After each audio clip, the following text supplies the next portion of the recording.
Before we get into the video, I first want to thank you guys for the reception for Adam vs. Death. Even though it's demonetized because of Death, the character, because of copyright reasons that I'm not going to get into. Just looking at the comment section and just you guys mentioning me and talking about how much you liked that episode is basically all that I really care about. I don't really care about anything else. I just care about entertaining you guys. I'm really glad that you guys really loved that episode. I put a lot of effort and research into the script and the actual editing of the video. And I also want to thank Archangel for once again helping me with that episode. Anyways, that was it. And that was all I needed to say. I just wanted to thank you guys for liking that episode. But now, let's get into Alastor vs. Jafar. Roll the intro.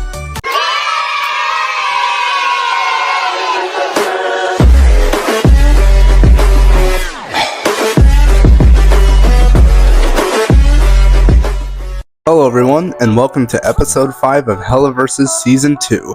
I'm your friendly neighborhood lunacy Umbrion, and for today's episode, we have quite the matchup for you guys. We have a fight between Hazbin's Radio Demon and Disney's powerful Sorcerer, Alastor and Jafar. So, who wins this fight between a Sorcerer and a Demon? Let's find out.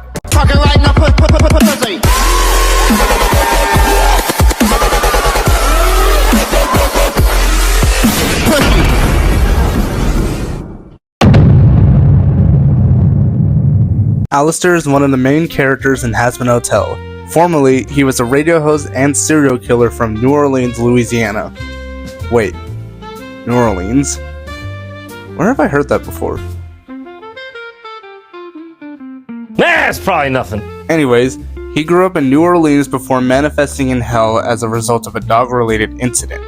Following his death and arriving in Hell, he wouldn't be noticed at first until he toppled over overlords seemingly overnight, boasting his power never before seen from a mortal soul, thus becoming an overlord himself. During this period, he would broadcast his carnage through his radio and for the populace in Hell to witness, and I'll let Vagi explain the rest. Decades ago, Alastor manifested in Hell, seemingly overnight. He began to topple overlords who had been dominant for centuries. That kind of raw power had never been harnessed by a mortal soul before. Then, he broadcast his carnage all throughout Hell, just so everyone could witness his ability. Sinners started calling him the Radio Demon. As lazy as that is. Many have speculated what unimaginable force enabled him to rival our world's most ancient and destructive evils. But one thing's for sure.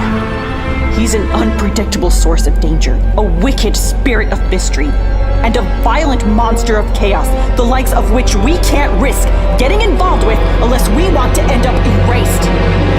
You done? During the show, he would seemingly come back to Hell after 7 years, although no one really knows what he's been up to for those years, although Husk may seem to know what he's been doing since, and a theory from YouTuber Finn the Pony could potentially explain what he's been doing this entire time. Then, during the song State Gone, it's confirmed that he does have a history with Vox, owner of VoxTech, and was even offered a spot on his team, but he declined due to his disinterest in modern technology. And finally, he would help Charlie and the others in the final battle against Adam and the Angel Exorcist army, where he would fight against the Guitar Angel himself before ultimately falling to him. And during his segment in the final song, it is confirmed that he himself is in a deal with someone. So, who is he in the deal with? Well, I'm sure you know, but for the love of God, please do not spoil it for anyone. Save it for Season 2 so everyone will know. Lack discipline, control, and worst, you're sloppy. Jafar is the main antagonist in Disney's 1992 animated movie Aladdin. Jafar is the royal advisor for Agrabah. The supposedly royal and trusted advisor of the Sultan is in reality a power-hungry schemer who wishes to overthrow the Sultan and take over Agrabah with the help of a lamp containing an all-powerful genie. His plans ultimately cause him to go into conflict with Aladdin, to whom he serves as his arch-nemesis.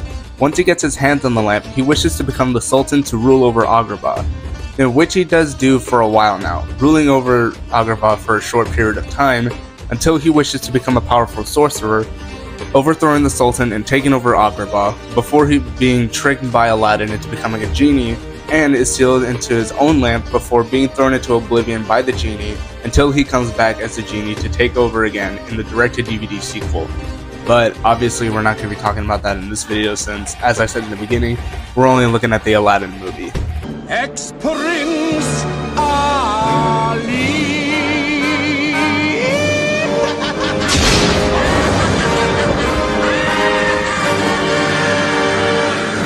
Alright, now before we get into this, and just a quick disclaimer is that we're only going to be looking at Jafar when he got his second wish, when he wished to become a powerful sorcerer, and not when he wished to become a genie. But also not anything after the first movie. And since if we did allow him to use his third wish, he would automatically win. Okay, so now that we've gone over both of their backstories and limiting Jafar on how many wishes, let's find out if Jafar will take his Alastor's place as Overlord, or if Alastor will become the new powerful being in the universe. First up is AP. Alastor is said to have small town level AP since he was able to destroy Serpentia's ship twice, once during the pilot and the other time during the main show, and was able to face off against Adam for a short period of time before ultimately being defeated by Adam's guitar axe. As an Overlord, he is one of the more powerful beings in Hell, although not as powerful as anything above Overlords like the 7 Deadly Sins, the Archgoetia, or even any other higher ranked Overlords, since he's said to have overwhelming power that no other mortal possessed when he arrived in Hell. But that's basically about it. Even though some of his things are impressive, like being able to topple over Overlords that have ruled over Hell for centuries, it's basically just statements rather than stuff actually shown. And yes, his fight against Adam is impressive, but that's basically all we ever get of how powerful he is. Jafar, on the other hand, likely has large building to city level AP, considering that once he made his wish to become a powerful sorcerer, he took over the entire kingdom of Agrabah for a short while, and even launched parts of the castle all the way to the snowy mountain range, which is probably really far away. And so with this, Jafar will get the first point here, since unlike Alastor, Jafar actually shows his feats rather than just stating them. Next up is speed. Alastor likely has hypersonic speed, being a powerful overlord, and could be on the same league as Stolas, who has consistently dodged bullets, like when he dodged Adam's attacks during his fight. Jafar likely has high hypersonic speed, since he managed to reach and hit the magic carpet, who is flying at subsonic speeds, hit a full-grown tiger running straight at him, which could have been running at 30 and 40 miles an hour, which is the speed of a real-life tiger. And when he transforms to a giant snake, his reaction speed is even faster. So with this, both of them will get the point here, since both of them have fast reaction speeds, with Alastor dodging swing attacks and Jafar reacting to subsonic magic carpets and tigers running full speed at him. Next up is durability. Jafar likely has small building level durability, although there's not really much to confirm this since the only attack that he ever takes is a stab on his side in the snake form, and that's basically about it. The same could go for Alastor, since the only thing that can kill sinners and demons is angelic weapons, and that angels and Carmilla have in heaven and hell. And Alastor does survive this attack and can even regenerate, since he did have a giant slice over his chest, but during the end, it kind of just disappeared. So Alastor will get the point here, since he shows that he can get hurt from specific weapons and potentially regenerate from said attacks. Next up is intelligence. Alastor has gifted intelligence since he's cunning, deceitful, and manipulative, having been a serial killer during his time alive, retaining a state of unpredictability by feigning weakness and neglecting the use of his powers, playing into his target's weaknesses, like when he antagonized Serpentius, and was able to maintain a charming and pleasant exterior in order to mask his malicious nature, opening up those around him to a false sense of security, all for his own entertainment, and either with sheer strength, intelligence, or both, overthrew century-old overlords and rose to great infamy throughout all of Hell in just a single night. Then Jafar likely has gifted intelligence as well, and since he held the position of the Grand Vizier and was able to manipulate the Sultan on many different occasions, he was a skilled planner and alchemist, able to establish a hidden chamber in the palace that no one knew about and acquire smoke bombs, disguises, and built a device that, when powered by the Sultan's ring, could tell him where the diamond in the rough was. And with his staff, he could manipulate and hypnotize others to do basically whatever he wants, just like he did with the Sultan. So both of them will get the point, since Alastor can manipulate others emotionally, while Jafar can create extravagant inventions and manipulate other people with his staff. Before we go further into the video, I just want to make sure you guys are watching this video are subscribed to the channel, as only 7.9% of you guys watching are subscribed right now. So please change that and subscribe to the channel so we can hit 100,000 subs by the end of this year. And if we do reach this milestone, I'll give you guys a small little reward as a thank you in the form of a face reveal. So thanks again, and now back to the video. Next up is weaponry. Jafar has his staff that, before the second wish, could hypnotize people, although it does show that it can break through either by themselves or when the staff is destroyed. And once he got the second wish, he could move people through the air, send giant structures flying and large distances, and can change people into basically anything. And also able to summon different objects like swords, change a tiger into a cub, and change a carpet to string in seconds. Alastor has his signature microphone that can also create shadow tentacles, shadow demons, and create a giant force field with shadow tentacles to attack others.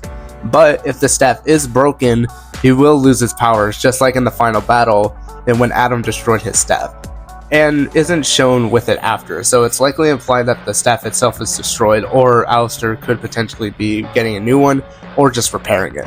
So both of them will get another point, since Alastor can create impenetrable force fields, and Alastor can turn anything into any object that he wants. Next up is experience. Now it's unclear how long Jafar has been around, or how old is he, and he also doesn't really have that much fighting experience in the first movie. Alastor, on the other hand, is said to have been around for a while, since he recalls the stock market crash of 1929. So many orphans. And has taken down many different overlords overnight that have been ruling over for centuries, and fought against both Vox and Adam. Now, even though he did lose both of them, he still has a lot more fighting experience than Jafar, so Alastor will get the point. Next up is powers and abilities. Jafar has many different magic abilities, including hypnosis, telekinesis, shapeshifting, breathing fire, and walking through it. Transmutation, like when he changed Abu from an elephant back to a monkey and into a toy, and also changed Jasmine's chains into a golden crown.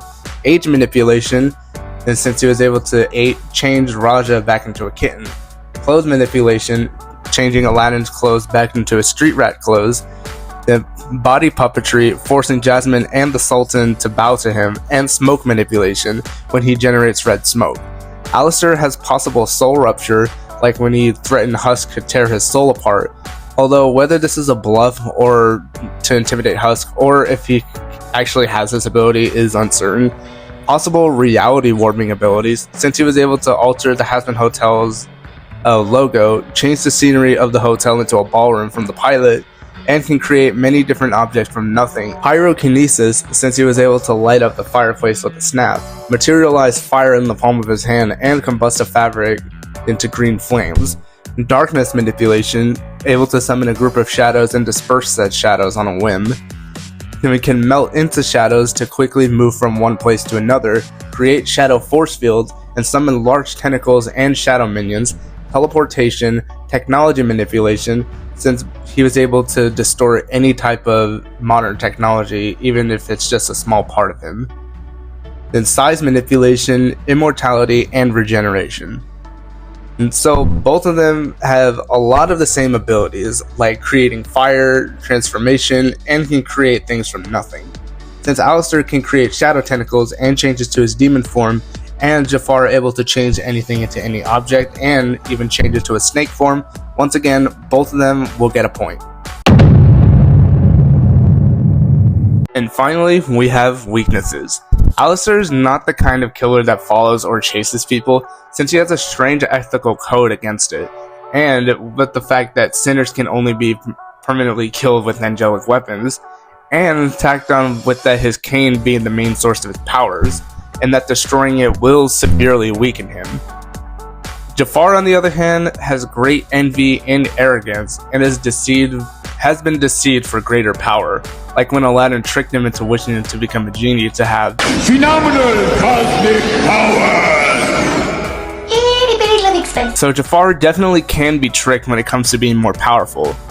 So for this final segment, Alastor will get the point, since he could potentially trick Jafar into becoming more powerful and potentially making a deal with him. Now before we find out who wins this fight, let's take a look at the tail of the tapes and see who brings what. AP goes to Jafar, with him showing more feats in the movie than Alastor. Speed is a tie, with both characters having quick reaction speeds. Durability goes to Alastor, with him taking on stronger attacks than Jafar. IQ is a tie, with both of them being manipulative and cunning than others. Weaponry is also a tie, with both of their staffs holding the source of their powers. And experience goes to Alastor, with him having more fighting experience than Jafar. Powers and abilities is a tie, with both of them having the same abilities and having some that could counter one another. And weaknesses goes to Alastor, with Jafar having one noticeable weakness. So, with everything gathered here, the winner of this fight is...